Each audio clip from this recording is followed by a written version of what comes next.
So back here again with another NBA playoff prediction video. Today I'm going to be giving my predictions for the Eastern Conference Semifinals. But before I begin, can you all please help out this channel by subscribing to my channel, turning on the notifications button below, and giving this video a thumbs up. It really helps out with the YouTube algorithm. Now onto the video for today.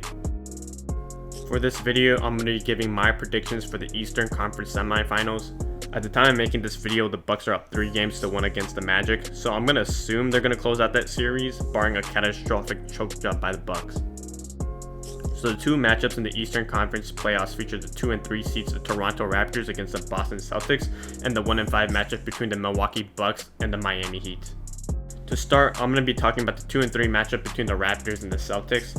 Both teams came off an impressive sweep in the first round. Both teams are also well known to be well coached and currently do not possess any superstars, although both teams do have rising stars such as Jason Tatum and Jaylen Brown on the Celtics and Pascal Siakam on the Raptors. The Celtics dismantled the 76ers in the first round and showed great team hustle and effort, as evidenced by their overall great team defense on the 76ers, who didn't even score more than 106 points in even one game this entire series.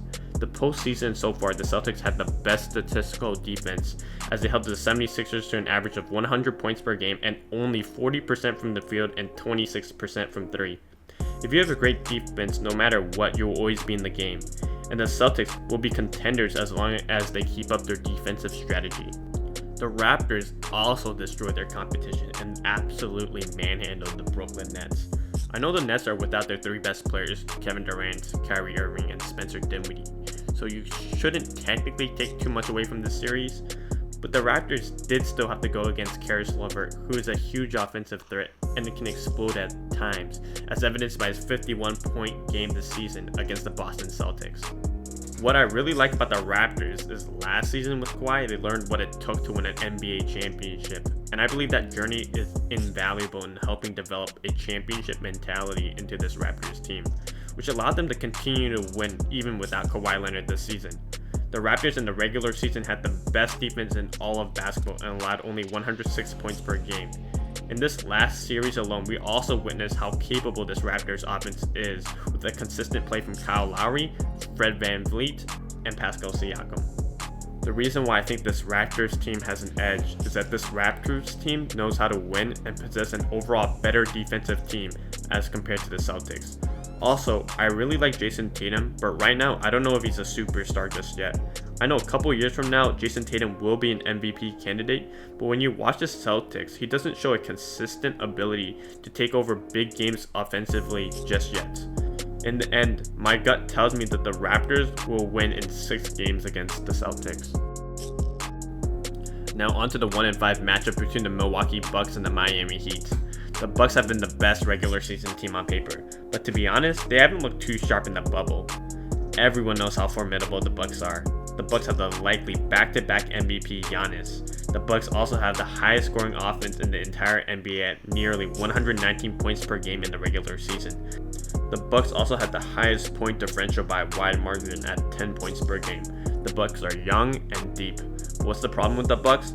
I think it's that the Bucks don't have a consistent number 2 option. I know Chris Middleton was an all-star this year and just had a 50-40-90 regular season.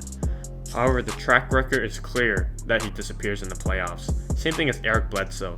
In my opinion, the Bucks need to win this year because of Giannis' uncertain future, and this puts a ton of pressure on his teammates to ball out and win.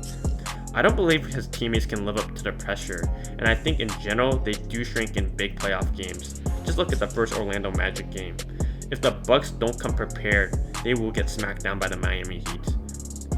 The Miami Heat has been one of the most underrated teams in the NBA playoffs this year. They just swept the talented Pacers team, and Jimmy Butler mentally owned breakout bubble star TJ Warren in their individual matchup. I love the addition of Andre Iguodala at the trade deadline because he brings a much needed leadership to this young Heat squad. The Bucks' weak point this season is defending the 3-point shot, and the Heat have the best 3-point shooting team in all of basketball and shoot a ridiculous 38% from beyond the arc. Last season, the reason the Bucks lost to the Raptors was that the Raptors had Kawhi Leonard, who could guard Giannis and funnel him to the rim, where bigs such as Serge Ibaka and Marc Gasol could protect the rim against the Greek feet. The Heat have something similar to that in that they have Jimmy Butler and Andre Iguodala who could guard against Giannis, and they also have a great big in Bam Adebayo. I believe the Heat's defense and three-point shooting, along with Milwaukee not having consistent second star, will favor the Heat in this series. I'm actually taking the Heat in a close upset against the Bucks. The Miami Heat will narrowly defeat the Bucks in a 7-game series. So in conclusion, I have the Raptors winning in 6 games against the Boston Celtics and the Miami Heat to close out the Bucks in a shocking upset in 7 games. The Miami Heat versus Toronto Raptors Eastern Conference Finals would be something special, and no one would have predicted that before the season started. That's all I got for this video. If you agree or disagree, please let me know in the comments down below. I would love to hear your predictions for the Eastern Conference Semifinals.